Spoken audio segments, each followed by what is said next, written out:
And we're shifting our focus to another big news to the global lens right now. Sheikh Hasina, the former Prime Minister of Bangladesh, has now slammed the polls in Bangladesh as sham.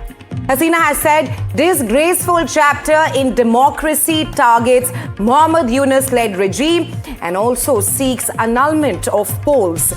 She also says resignation of Yunus and has also demanded release of prisoners, free and fair re-election. And well, that's the big statement of the Bangladesh Awami League President Sheikh Hasina on Bangladesh's 13th national parliamentary election, which took place on the 12th of February. And well, to tell us more about all of this, my colleague Saurabh is now joining me live from Dhaka.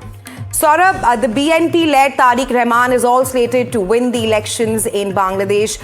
What does this mean for India as we speak?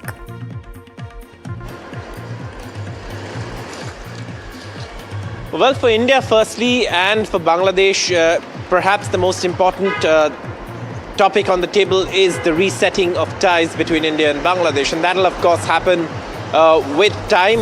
And, of course, this is something that is on the cards. But obviously, Prime Minister Modi's very warm message following up with a telephone conversation with the Prime Minister-designate of Bangladesh, Tariq Rahman, is something that obviously is signs of a reset.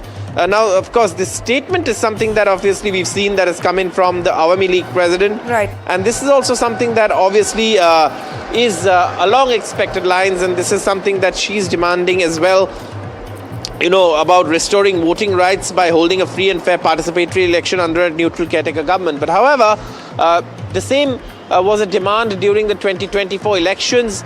And at that time, of course, the Awami League had not agreed to a caretaker government, something that, many of the Awami League's critics are pointing out that how come if it was not okay in 2024, you're demanding the same thing now?